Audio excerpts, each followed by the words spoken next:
Aminata, avec les femmes pour les femmes. Sissi Aminata, avec les femmes pour les femmes. Femmes et paix, femmes et foyer. Femmes au cœur du développement économique et social. À vous la parole. Sissi Aminata, ce programme est de Search for Common Ground avec l'appui de l'USAID. Fidèles auditrices et auditeurs, bienvenue et merci de votre fidélité à ce magazine Sissi Aminata. Aujourd'hui, nous allons parler de la situation sociopolitique en Guinée. Vous n'êtes pas sans savoir que notre pays est en pleine période électorale, un scrutin prévu pour le 11 octobre prochain, que chacun voudrait transparent et apaisé. Mais déjà, comme très souvent, des désaccords persistent entre pouvoir et opposition sur des questions cruciales pour la tenue correcte de cette élection. Toute chose qui pourrait impacter sur le bon déroulement du scrutin et perturber la quiétude sociale dans la cité. C'est pourquoi il est important que les femmes soient à l'avant-garde du respect des principes démocratiques et la sauvegarde de la paix en Guinée. Dans ce numéro du jour donc, nous allons voir quel rôle les femmes pourraient jouer pour que ces élections se passent dans les conditions souhaitées.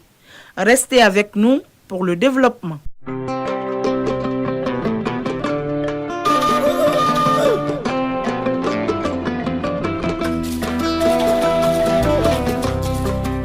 À quelques semaines des élections présidentielles en Guinée, mouvance et opposition ont du mal à s'entendre sur certains préalables, notamment le respect de l'accord politique du 20 août dernier. Un accord signé à l'issue du dialogue politique et qui était censé mettre un terme définitif à la crise qui secoue le pays depuis plusieurs mois. Malheureusement, cet accord s'avère aujourd'hui être une source de conflit entre les deux camps. Mais que pensent les femmes de l'attitude des leaders politiques? Comment voudraient-elles que ces élections se déroulent? Suivez plutôt leur cri de cœur dans ce micro-trottoir et on se retrouve juste après.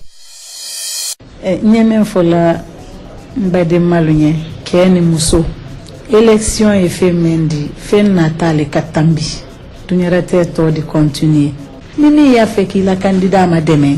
Ita kela keledi, ita kela woyodi, ita kela fosidi. Iye wadoi, iye la sebeta, ni vote la candidat le ya la sebeta, iye wabila irnu kono, uro ibili la candidat ma demain.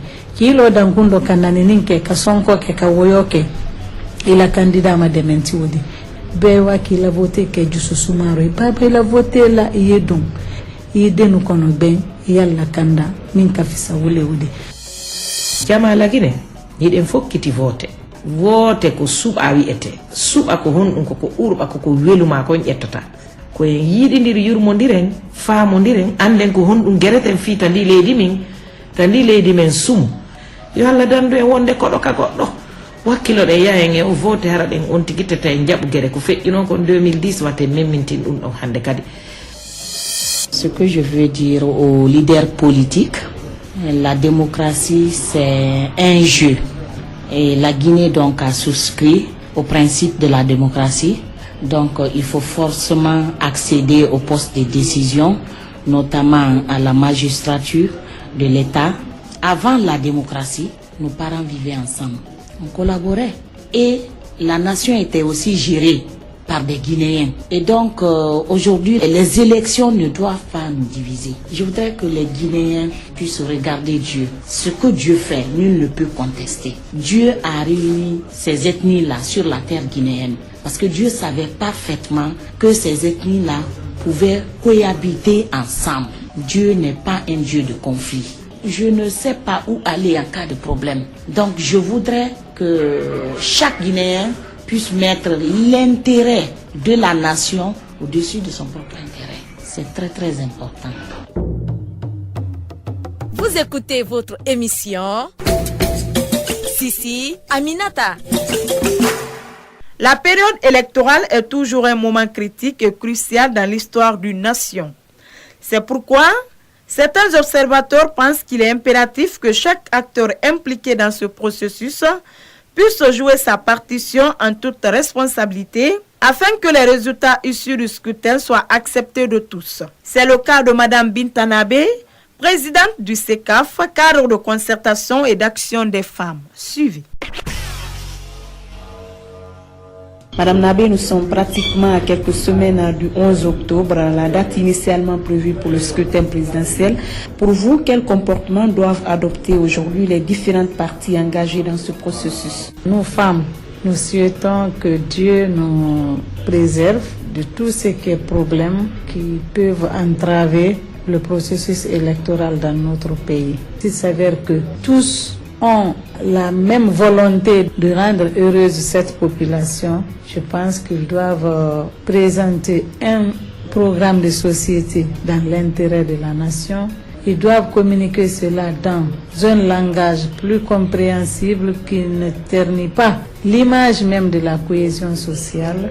Et parce que la communication, l'information est un élément important. Ce qu'on communique est une chose, mais la manière de communiquer, c'est une autre chose. Donc, je les exhorte à inviter les militants, non seulement leurs militants, mais l'ensemble de la population, parce qu'ils font partie de cette population. Nous sommes tous égaux ici, donc ils n'ont qu'à passer de bons messages de cohésion, de bons messages sur les principes de la démocratie et dire que ce qu'ils sont en train de faire, c'est une compétition, c'est un jeu politique, il faut un seul gagnant et il faut des gagnants et des perdants. Nous savons le rôle que le CECAF a joué lors de la crise de 2013. Que compte faire aujourd'hui votre organisation pour décrisper la situation? Je pense que cette décrispation, on a dépassé ça. Parce qu'au moment où c'était dur, au moment où le dialogue était complètement bloqué, et le CECAF et d'autres organisations et d'autres plateformes de la société civile féminine, nous nous sommes mis ensemble. Et Dieu a fait qu'aujourd'hui, nous avons été écoutés. Donc, quand il y a eu vraiment le renouement du dialogue, nous avons été invités, le CECAF a été représenté. Cette fois-ci, on n'était pas que des observatrices, mais notre porte-parole a signé l'accord. C'est ce qui est important parce qu'on a insisté sur ça. Quand on observe, on est limité dans la mise en œuvre. Mais quand on est actrice, là, en tant qu'actrice, on peut veiller à l'application. C'est ce qui a été fait. Mais aussi, nos 3 représentantes au niveau du dialogue ont été dans le comité de suivi de la mise en œuvre de cette, qui sont en train de travailler avec les différents comités de suivi de la mise en œuvre de ce dialogue. Donc c'est ce qu'on est en train de faire et on va continuer, on va veiller pour ne pas que là où nous sommes témoins oculaires et que nous sommes actrices, nous avons signé que cela soit autre chose que nous le pensons. Vous êtes une femme, une mère, une sœur. Quel message vous avez pour la jeunesse guinéenne et pour vos sœurs des partis politiques en cette période cruciale des élections présidentielles en République de Guinée? Le message que j'ai, c'est de dire à nos jeunes, à mes sœurs, que les femmes et les jeunes sont des alliés de tous les jours. Et ça, c'est Dieu qui l'a voulu ainsi. Si c'est le cas, nous devons œuvrer pour la paix. Les femmes n'ont qu'à veiller sur le comportement des enfants. Parce que beaucoup s'agitent, qui ne sont ni éligibles, ni électeurs. Donc il faudrait que nous veillions à ça. Il faudrait que les femmes participent effectivement aux élections. Participer, non seulement pour aller voter massivement, parce que si les femmes, les jeunes qui représentent la plus grande majorité de la population, si elles ne votent pas, ce n'est pas bon. Il faudrait que leur voix compte pour les élections. Donc cette participation des femmes de façon apaisée, très importante. Ça c'est en tant qu'électrice. Mais en tant qu'observatrice de tous les problèmes liés aux droits humains, les femmes doivent veiller.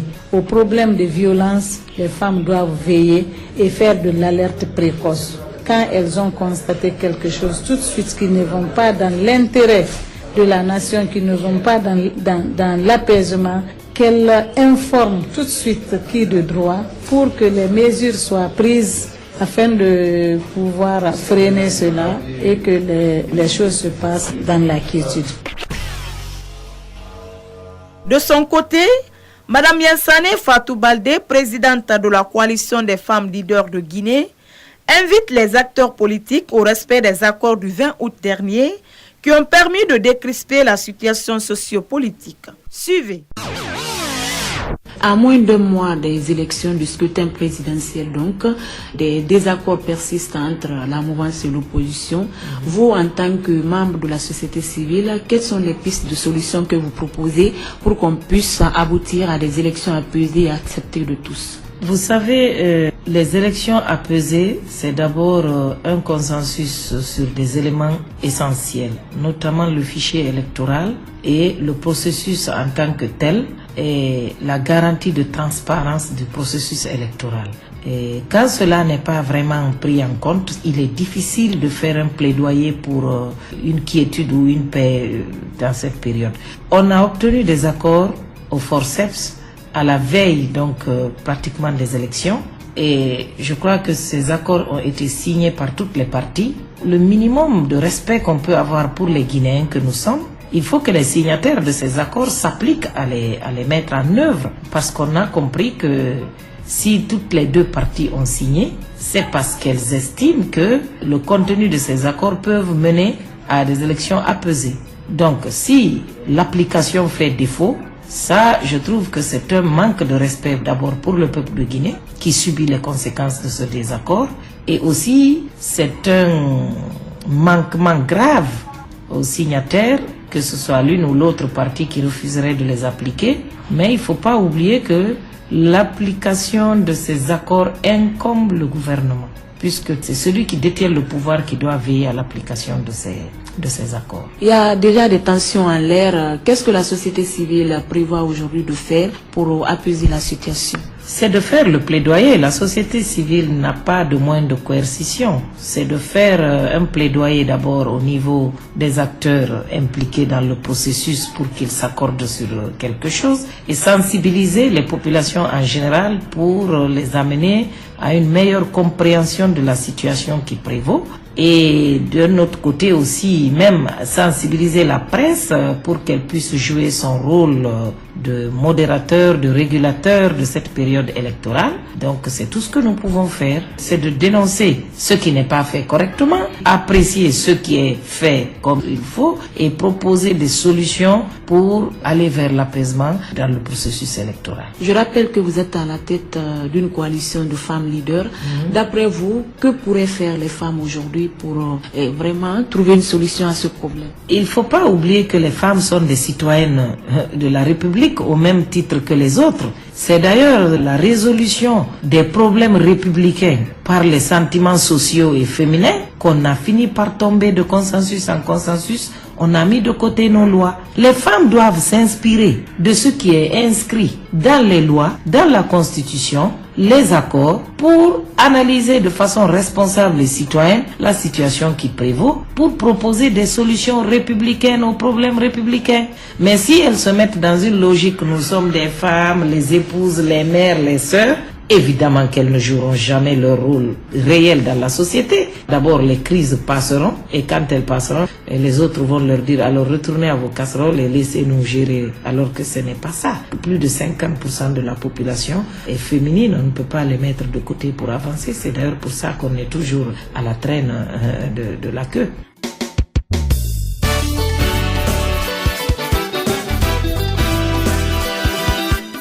Aimables auditrices et auditeurs, voilà comment on se quitte au compte de ce numéro de votre émission Sissi Aminata. Mais avant, retenez que les élections représentent un moyen de consolider les acquis démocratiques. C'est pourquoi il est indispensable qu'elles se déroulent dans la transparence, la paix et la quiétude sociale. Donc, les femmes ne devraient pas être en marge de ce processus.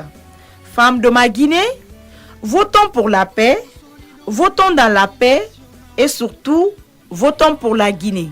Mes chères dames, quand on veut, on peut. Allez les femmes!